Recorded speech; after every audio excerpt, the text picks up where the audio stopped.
Il y a peut-être des gens qui passent sur cette vidéo et qui savent pas forcément pourquoi porter un costume, c'est physique. Faire un costume et le porter. Le porter, le shooter, passer en concours, etc. Donc là, je vais vraiment faire un état des lieux de tout ce que ça représente de faire du cosplay, corporellement parlant. Et surtout, je vais parler aussi pour des personnes qui n'ont pas d'handicap particulier. Parce que ça peut arriver, et c'est une très bonne chose qu'il y ait des cosplayers qui soient handicapés et qui arrivent quand même à kiffer leur passion.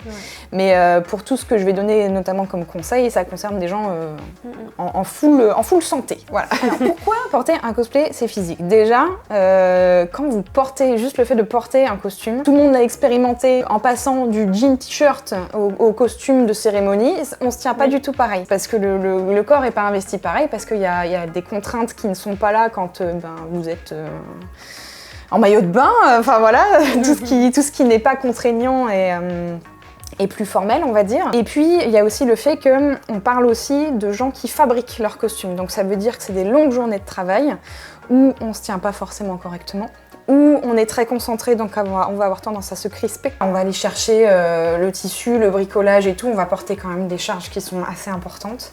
Et des fois, on tient aussi la même position pendant de longues heures. C'est ça. Et on n'a pas l'occasion de changer de position parce qu'en fait, on peut que faire ça de cette façon. C'est ça, et puis aussi, on fait pas attention parce qu'en fait, on est concentré sur autre chose. Et puis, on se relève au bout de 3 heures et là, on se dit, mon Dieu, mais qu'est-ce que j'ai fait?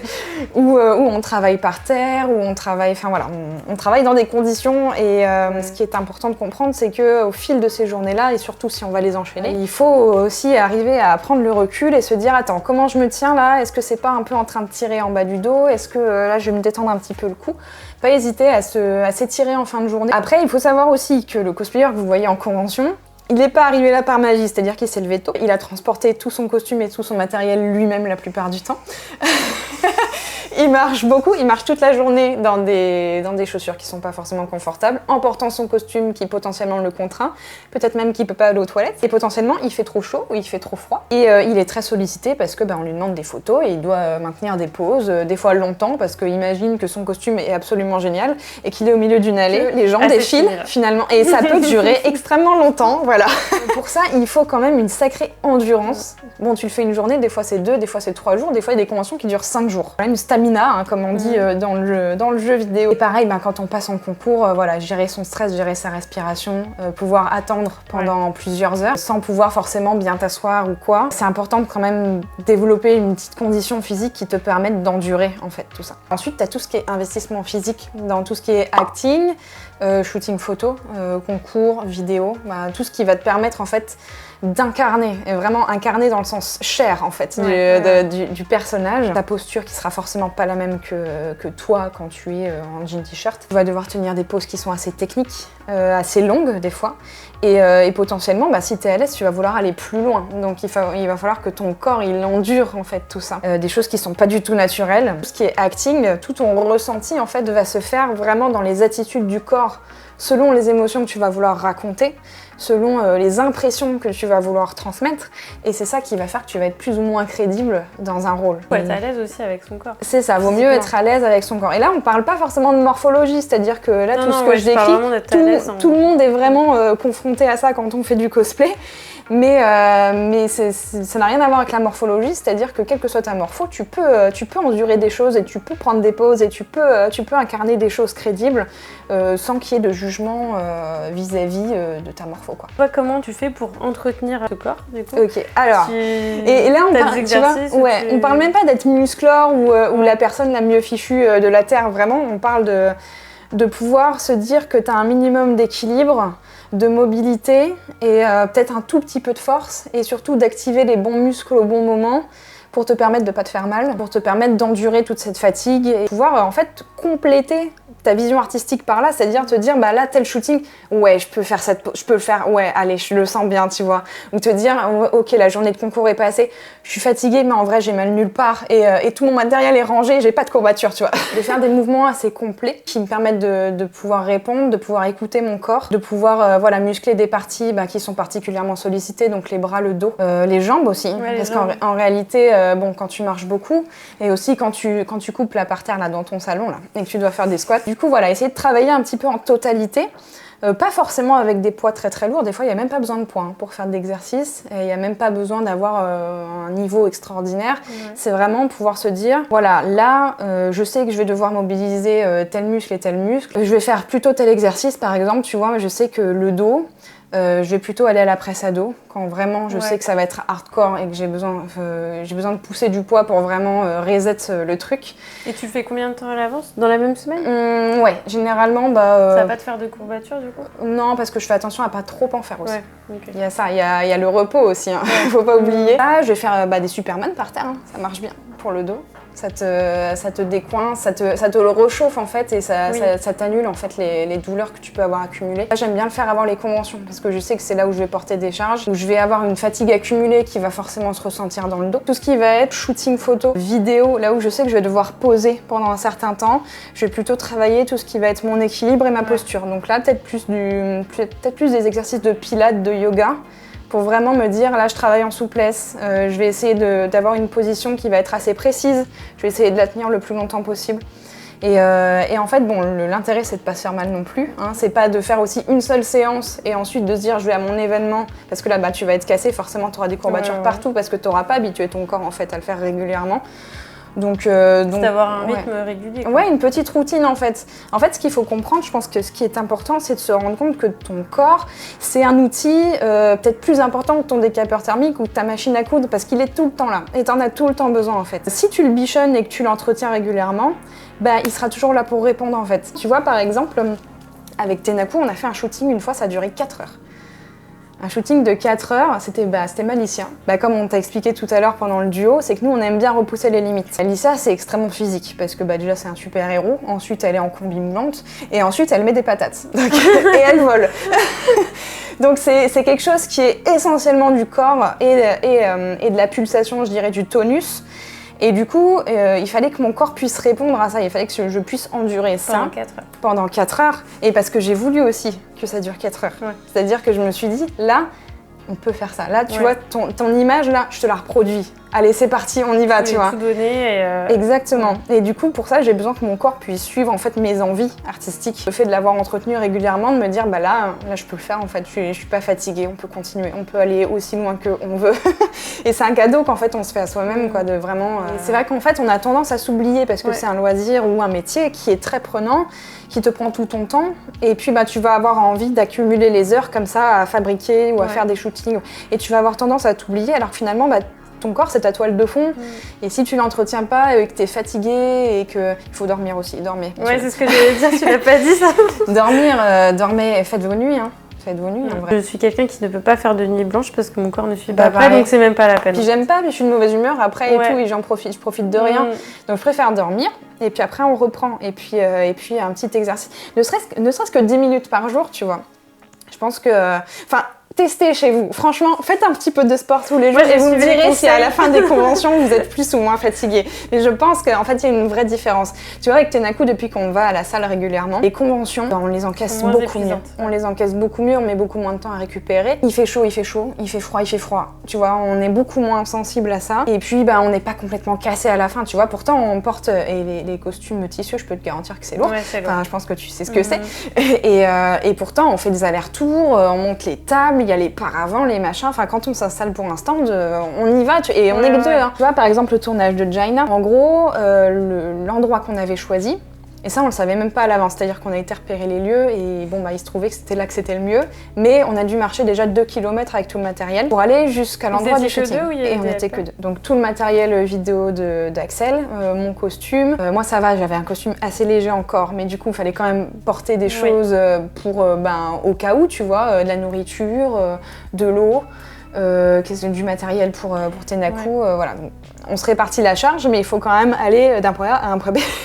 Et ensuite, on n'était pas arrivés. Et revenir après. Et revenir. Et ensuite, on s'est retrouvés sur une plage de galets en plein vent. Mais tu sais, des gros galets où tu as les mollets qui s'enfoncent dedans. Ouais. Et là, il fallait encore faire 1 kilomètre. Oh là là. Donc en fait, voilà, c'est très important d'être en bonne forme parce que si tu veux vraiment faire un truc, faut que ça suive. Et tu vois, si on s'entretenait pas régulièrement, on pourrait pas faire tout ça. Ou pas pareil, où on n'arriverait peut-être pas à aller au bout de nos envies, tu vois, et ce serait dommage. Ce serait frustrant en vrai. Donc on a fait cette rando avec ce machin. On est resté, je crois que ça a duré 3 heures le tournage. 3 heures en plein vent, il faisait froid. Axel, il était tout seul à gérer le matériel qui était là, la vidéo. Moi j'étais en train de faire comme si tout allait bien alors qu'en vrai je me pelais. Il fallait que je fasse vraiment, que je prenne pareil des postures, une attitude qui faisait que j'étais en confiance, que j'étais en train de raconter une histoire et tout, alors qu'en vrai, moi j'étais en train de me peler. Mais ça, c'est un travail presque. Ouais, c'est un travail d'acteur. Hein, c'est ça. Les acteurs, ils sont des fois dans des conditions comme ça. Tout à fait. Et il faut qu'ils en laissent rien paraître, et du coup, il faut qu'ils arrivent à. C'est une capacité d'adaptation aussi, quelque part. Le fait que j'ai fait beaucoup de théâtre quand j'étais ado, donc j'ai fait 6 ans de théâtre, j'ai fait de mes 12 à mes 18 ans. J'avais un super prof. Mais par contre, à chaque début de cours, on commençait par ce qu'il appelait un training, c'est-à-dire que entre un quart d'heure et 1 heure, donc ça pouvait être très long, on faisait de l'exercice. Ça pouvait être, c'est-à-dire qu'on avait des miroirs, il était là et nous on était tous derrière. Et en fait, on devait souvent reproduire ce qui nous montrait. Donc c'était beaucoup de mouvements de danse, de mouvements qui impliquaient d'avoir une émotion, de mouvements qui te déliaient le corps, de mouvements qui te faisaient travailler ton endurance. Des fois, c'était extrêmement long. De mouvements qui te faisaient aussi aller au contact des personnes. C'est-à-dire qu'on a appris à faire un vrai contact. Pas juste je vais te faire un câlin. Non, j'ai une étreinte en mode qui veut dire quelque chose. Tu vois, par exemple, ça c'est utile pour la scène. C'est-à-dire que si tu joues avec quelqu'un et que tu l'as pas vu, imaginons que tes 2 personnages ne se sont pas vus depuis 10 ans. Est-ce que tu m'autorises à te toucher? Oui. Est-ce que tu vas faire un truc comme ça? Bah non. Tu vas y aller beaucoup plus franchement, tu vois. Et en fait, il nous a appris à prendre le contact avec le corps, tu vois. Oui, il y avait aussi tout ce qui est respiration, en fait, tout ce qui est respiration. Ouais, j'allais dire que ça, c'est les gens, ils oublient souvent ça en prestation. Quand ils s'enregistrent, alors là, on part vraiment sur 2 choses, 2 plans différents. C'est-à-dire qu'il y aura le corps sur la scène et aussi ce qu'ils auront préenregistré, je vais dire à la radio, mais à la bande-son. Des fois, ils oublient, en fait, que quand ton personnage, il vit une action, il respire. C'est-à-dire que... quand t'es en plein combat... Ça donne de la vie, en fait, et du réalisme. C'est ça. En fait, toute l'émotion est liée à ta respiration et inversement. Bonjour, messieurs, dames. Ouais, comment allez-vous? Ouais, en fait, ça raconte une histoire différente. Ouais. C'est-à-dire que si je te dis... bonjour... Et tu vois, même mon corps, il réagit automatiquement. Oui. Et si je te dis... bonjour... Tu vois, et c'est pas du tout la même chose. Et du coup, les gens, ils oublient un petit peu ça. Et des fois, tu vois des scènes de combat où les gens, ils sont... ils sont allés chercher le pain, quoi. Hein. C'est tout pareil. Et t'as des scènes de combat où les gens, tu vois, ils sont sur leurs appuis et ils sont en train d'encaisser des trucs et faire des esquives et tout. C'est pas du tout la même implication. Et pareil, au son, c'est pas du tout la même respiration. T'as un stress, en fait, à ce moment-là où t'es... Oh, putain, il se passe des trucs, c'est compliqué, voilà. Et du coup, ça te joue vraiment sur tout ce qui est acting dans le cosplay. Et il faut en avoir conscience, je trouve que ça t'emmène beaucoup plus loin. Exagérer tes expressions aussi, parce que j'en ai pas parlé, mais ça en découle. Mais c'est vrai que morphing du visage, vraiment tout ce que tu vas pouvoir faire ressentir avec t'as plein de muscles et tout. Enfin, c'est super intéressant, même tes micro-expressions, tu vois. Que la caméra va pouvoir capter, par exemple. Et effectivement, il vaut mieux les exagérer pour que les gens du fond de la salle, ils puissent le voir quand même. Tu vois. Et effectivement, quand tu es vraiment dans un espace qui est occupé par toi et par le public, il y a toujours une énergie qui circule. Et il faut arriver à avoir cet échange, en fait. Et plus tu vas donner, et plus ils vont recevoir, et plus ils vont te renvoyer, en fait. C'est ce que tu aimes bien aussi sur la scène. Ah ouais, j'adore. J'adore sentir le public vibrer. Non, mais typiquement, pour donner un exemple un peu connu, Lilou Chris, elle avait fait une Gaïa de noob. Et Gaïa de noob, c'est connu pour être extravagant au niveau des expressions, de l'attitude, des choses comme ça. Et en fait, quand tu joues sur scène ou quand tu joues à l'écran des personnages, si tu veux montrer une exagération, tu feras ressentir plus de choses que si tu restes très neutre. En photo, c'est exactement pareil. Il faut moi j'ai plus l'habitude de la photo du coup, mais avec les dernières années, j'ai vraiment mis un point d'honneur à retranscrire des émotions à travers les shootings photos, et c'est un exercice que j'aime bien. Je suis beaucoup moins à l'aise sur la scène, j'ai fait qu'une seule scène l'année dernière. Mais c'est un truc que j'aime bien déjà en photo, tu vois, de retranscrire de l'émotion, et je trouve que ça rend le personnage tellement plus authentique et réaliste. C'est ça. Tout de suite, on rentre en fait dans l'univers. Bah, tu sais, dans son histoire, en fait, incarne. parce que finalement, c'est dommage d'avoir un personnage que tu as bien travaillé en termes de visuel. Et finalement, il n'existe pas si tu ne l'incarnes pas, si tu lui donnes pas ton corps et ton visage, en fait, tu vois. Et c'est ça que j'aime beaucoup dans le cosplay, c'est vraiment le fait de me laisser investir par les personnages, tu vois.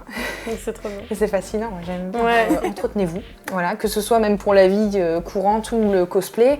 Mais je trouve que le cosplay, c'est une super motivation pour se dire, allez, je me mets une petite routine. Comme ça, quand j'ai besoin d'endurer des choses, quand j'ai besoin d'incarner des choses, quand j'ai besoin de travailler longtemps sans me faire mal, j'ai travaillé pour ça, tu vois, j'ai mis des choses en place dans mon corps, ma posture est correcte, je me fais pas mal, je peux endurer les shoots, je peux endurer les journées de concours, je peux transporter mon matériel sans trop peiner. Je vais te demander ça, où est-ce qu'on peut te suivre et comment on peut te demander tes services? Est-ce qu'on vient directement sur ta page Instagram?